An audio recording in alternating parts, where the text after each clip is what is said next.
Uniform civil code के bill Uttarakhand के assembly में पेश कर दी गई है और उम्मीद है कि ये बिल वहाँ पे पास भी हो जाएगी, क्योंकि उत्तराखंड में बीजेपी की गवर्नमेंट है और एक सिग्नेचर के बाद वहाँ पे ये कानून भी लागू कर दिया जाएगा। गवर्नर की एक सिग्नेचर के बाद वहाँ पे ये कानून लागू हो जाएगी। तो अगर ये ऐसा होता है तो उत्तराखंड भारत की सबसे पहली रियासत होगी जहाँ पे यूनिफॉर्म सिविल कोड की कानून लागू किया जाएगा। तो यूनिफॉर्म सिविल कोड लागू हो जाने के बाद वहाँ पे जो लोग रह रहे हैं, वहाँ पे रहने वाले जो लोकल लोग हैं और वहाँ पे मानने वाले जो अपने अपने धर्मों को मानते हैं, जैसे हिंदू, मुस्लिम, सिख, ईसाई, तो ये कानून लागू हो जाने पर किस धर्म पे क्या प्रभाव पड़ने वाला है, तो ये सारे टॉपिक को कवर करेंगे 10 पॉइंट के साथ। तो वीडियो शुरू करने से पहले मैं हूँ कादिर मलिक। अगर आपने चैनल को सब्सक्राइब नहीं किया तो प्लीज़ चैनल को सब्सक्राइब कर लें और बेल आइकन प्रेस कर दें। तो चलिए वो 10 पॉइंट को जिक्र करते हैं और ये सारे पॉइंट को क्लियर करने की कोशिश करते हैं। यूनिफॉर्म सिविल कोड में ज़्यादातर फोकस निकाह, शादी और तलाक पे किया गया है, जिसकी 800 की पेजेस है और 400 कानून के धाराएं हैं, तो जिस पे यह बन के तैयार हुई है। तो सुप्रीम कोर्ट ऑफ इंडिया के रिटायर्ड जज सुंदर देसाई, इस 5 लोगों के बैच मिलकर ये ड्राफ्ट को तैयार किए हैं और ड्राफ्ट तैयार करने के दरमियान में 2 लाख लोगों की इस पे सजेशन भी आई है। बात कर लेता हूँ, इस पे एससी और एसटी को इस कानून से दूर रखा गया, कानून से बाहर रखा गया। इसके अलावा वहाँ पे जितने भी सारे लोग रहते हैं, चाहे जो भी धर्म को मानने वाला हो, हिंदू हो, मुस्लिम हो, सिख हो, ईसाई हो, यह कानून सब पे लागू किया जाएगा। इस कानून के अंदर एससी और एसटी को बाहर रखा गया है। तो मुसलमानों के लिए क्या क्या इसमें अहम है और क्या क्या मुद्दों के लिए इस्लामिक एजुकेशन और इस्लामिक तालीमात कुरान से महरूम रहना पड़ेगा, तो ये टॉपिक पे बात करेंगे और कवर करने की कोशिश करेंगे। तो चलिए पहले पॉइंट का बात कर लेता हूँ कि अगर आप शादी करने के लिए तैयार है, शादी करने के लिए जा रहे हैं, तो लड़की की उम्र कम से कम 21 साल होनी चाहिए और लड़की की उम्र कम से कम 18 साल होनी चाहिए। चाहे कोई धर्म का हो, चाहे इस्लाम का मानने वाला हो, हिंदू का मानने वाला हो, जैनिज्म को, बुद्धिस्ट को, कोई भी शादी कराएगा तो उसे कोर्ट में जाकर रजिस्ट्रेशन करवाना पड़ेगा, तभी ये शादी को वैलिड माना जाएगा। अन्यथा अगर कोई जाके कोर्ट में इसे रजिस्ट्रेशन नहीं करवाता है तो यह गैर कानूनी माना जाएगा और उस पर 20,000 के जुर्माना भी लग सकता है और जेल भी हो सकती है। और इसके अलावा जो भी सरकारी सुविधाएं हैं उससे महरूम किया जाएगा और सरकारी सुविधाएं जो भी है उसे नहीं दिया जाएगा। वो सरकारी सुविधा को बेनिफिट नहीं उठा सकता। अगर किसी ने शादी के बाद रजिस्ट्रेशन नहीं करवाया तो इस बिल के तहत उसे गैर कानूनी माना जाएगा और उस पर जुर्माना भी लगाया जा सकता है। तो दूसरे पॉइंट में ये बात कही गई है कि तलाक के लिए कोई भी अदालत जा सकता है और जाके अपने तलाक के लिए अर्जी दे सकता है, लेकिन इसमें भी एक शर्त रखी गई है कि कम से कम आपकी शादी की पीरियड 1 ईयर होनी चाहिए, यानी कि आपके 1 साल के शादी के दरमियान गुजर चुका है तो 1 साल के बाद आप अदालत जा सकते हैं और जाके अपनी अर्जी पेश कर सकते हैं।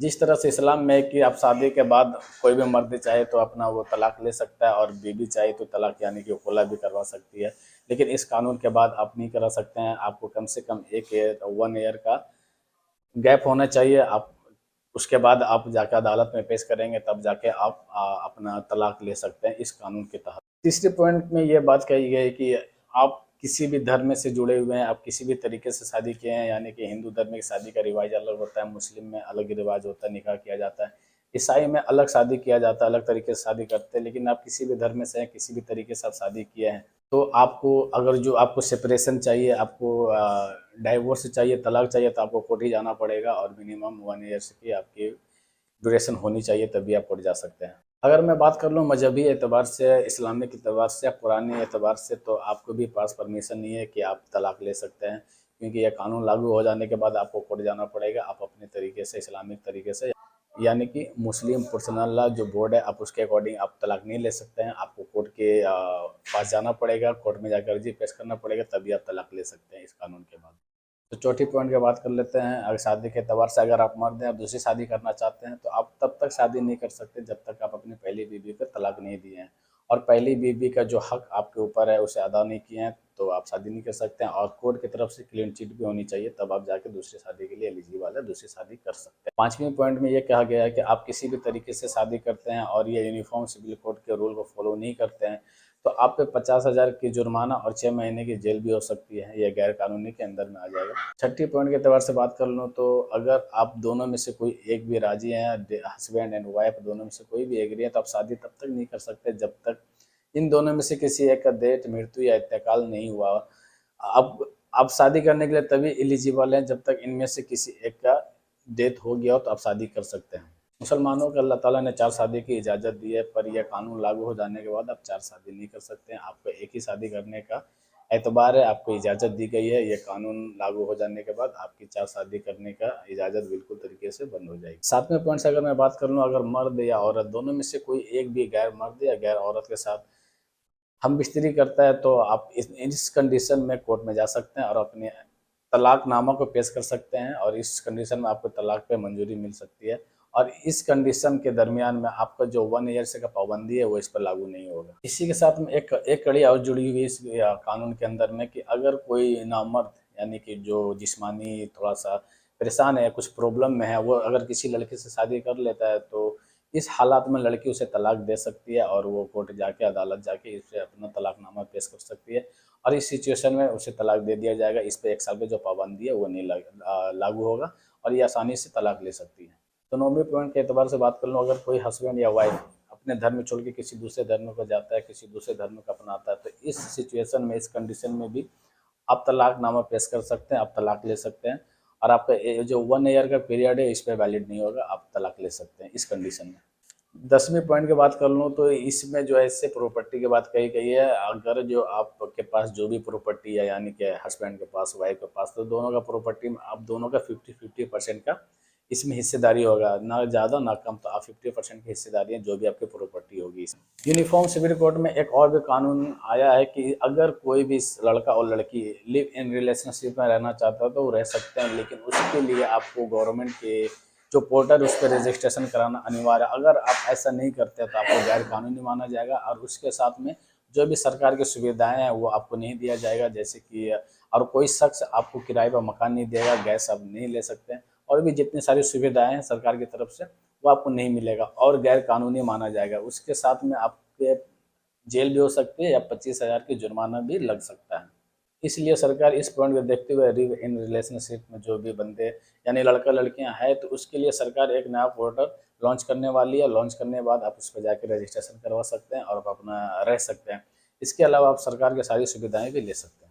तो लिव इन रिलेशनशिप में रहने वाले कपल यानी कि जो भी लड़का लड़कियां साथ में रहती है, तो उस दरमियान में अगर उसका कोई बच्चा पैदा होता है तो इसे गैर कानूनी नहीं माना जाएगा, इसे लीगल माना जाएगा और इसे हराम करार नहीं दिया जाएगा। इसके अलावा लीगल बच्चे को जो भी बच्चा पैदा होगा उसको अपने माँ बाप पे वो पूरा इख्तियार है जो एक लीगल बच्चे को होता है, उसकी प्रॉपर्टी पे, उसके सारे कुछ पे। तो जो भी बच्चा पैदा होगा तो उसके माँ बाप पे उसका पूरा इख्तियार है प्रॉपर्टी के ऊपर। इस कानून में लिव इन रिलेशनशिप में रहने वाले के लिए भी अहम, लेकिन सबसे अहम बात इस कानून में यह है कि जो मुसलमानों के अपने मसाइल, 3 निकाह के मसाइल हैं, विरासत के मसाइल है, खुला के मसाइल है, ये कानून लागू हो जाने के बाद ये सारे पर रोक लगा दिया जाएगा, और जो भी आपको इस्लामिक कानून है उस पर आप बिल्कुल तरह से पाबंदी लग जाएगी, आप उसे फॉलो नहीं कर सकते हैं। आपको यूनिफॉर्म सिविल कोड के कानून को ये फॉलो करना पड़ेगा। और सबसे बड़ा सवाल यूनिफॉर्म सिविल कोड पे ये है कि सरकार कहती है उत्तराखंड के अंदर में जो भी लोग रहने वाले हैं, जो हिंदू मुस्लिम सिख ईसाई, सब पे यह कानून बराबरी से लागू होगा, सब पे इक्वलिटी की तरह से कानून लागू होगा। लेकिन वहाँ पे जो ओबीसी के लिए अलग कानून है, जो SC ST के लिए अलग कानून, क्योंकि SC ST का वो पता ही होगा कि यूनिफॉर्म सिविल कोड से बाहर रखा गया, तो ये इस पर कानून लागू नहीं होगा, ये सिर्फ उसी पर कानून लागू होगा जो SC ST के अलावा जो धर्म वहाँ पर रहते हैं, जो लोग रहते हैं, जो कैटेगरी के लोग रहते हैं। तो आप ये कह सकते हैं कि ज़्यादातर ये मुसलमानों के लिए कानून बनाया गया है। मुसलमानों की जो अपनी उसकी विरासत है, जो उनकी कुरान से, इस्लाम से जो ताल्लुकात है, उसे ख़त्म करने की बिल्कुल पूरी कोशिश की जा रही है इस कानून के अंदर। लेकिन इसी कानून के तहत SC और ST को अलग कर दिया गया है। उसके अलावा जो यूनिफॉर्म सिविल कोड के जो मोटिव था कि 1 नेशन 1 लॉ, इसमें ये बिल्कुल रिजेक्ट हो गया। पहले ही जो कानून लागू होने वाले उत्तराखंड में, तो वहाँ से शुरुआत हो चुकी है कि ये बिल्कुल रिजेक्ट हो गया है। 1 नेशन 1 लॉ के तहत में सारे लोग आते हैं, SC ST OBC सारे लोग आते हैं जनरल। तो इसमें SC ST को अलग से करने के बाद ये साबित हो रहा है, इसमें दिखाई दे रहा है कि जो 1 नेशन का जो दावा किया जा रहा था, 1 लॉ का जो दावा किया जा रहा था, ये इसमें बिल्कुल रिजेक्ट होते हुए दिखाई दे रहा है। और सरकार पूरी तरीके से मुसलमानों को टारगेट कर रही है ताकि मुसलमान अपने जो से कुरान से, इस्लाम से दूर हो जाए, अपने मजहब से दूर हो जाए, और जो भी मैं कानून फॉलो करवा रहा हूँ उसे फॉलो करने के लिए मजबूर हो जाए। मुसलमानों को सरकार कुरान और इस्लाम से रिश्ता काट रही है और रिश्ता काटने की कोशिश कर रही है इस कानून के जरिए से। हिंदू धर्म में एक शादी लीगल है, हिंदू धर्म के हिसाब से आप एक शादी कर सकते हैं, उसी तरह से ईसाई धर्म में भी लोग एक शादी करते हैं। लेकिन इस्लाम धर्म में 4 शादी की इजाज़त है। इसके अलावा इस्लाम में तलाक देने की भी पूरी प्रोसेस है, कोई भी मर्द तलाक ले सकता है इस्लाम के रूल को फॉलो करते हुए, और कोई भी औरत तलाक यानी कि खुला ले सकती है इस्लाम के रूल को फॉलो करते हुए। इस्लाम में एक्चुअली शादी को कॉन्ट्रैक्ट कहा जाता है, लेकिन दूसरे धर्म में इसे जन्म जन्म के साथ कहा जाता है। इस्लाम की जो बुनियादी तालीम है, जो बुनियादी कॉन्सेप्ट है, वो इस कानून के तहत इसे रोक दिया गया है और रोकने की कोशिश की जा रही है यूनिफॉर्म सिविल कोड के लॉ के तहत। दूसरी तरफ जो हिंदू कल्चर में पाया जाता है, वो यूनिफॉर्म सिविल कोड में उसे लाया गया है, ज़्यादातर उसे अहमियत दी गई है। और जो उत्तराखंड के आदिवासी है, दलित है, उसे इस कानून से छूट दे दी गई है, उसे इस कानून से दूर रखा गया है। फिर ये कैसा यूनिफॉर्म सिविल कोड है? ये यूनिफॉर्म सिविल कोड नहीं रह गया है, ये मुसलमानों को कुरान और उसके इस्लाम पे चलने के तरीके से दूर रखने की कोशिश की जा रही है। आप ये सारे टॉपिक पे, यूनिफॉर्म सिविल कोड पे क्या राय रखते हैं, प्लीज़ कमेंट सेक्शन में जाकर अपनी राय दें। फिर मिलते हैं नेक्स्ट वीडियो में, तब तक अपना ख्याल रखें। अगर आपने चैनल को सब्सक्राइब नहीं किया, प्लीज़ चैनल को सब्सक्राइब कर लें। जय हिंद।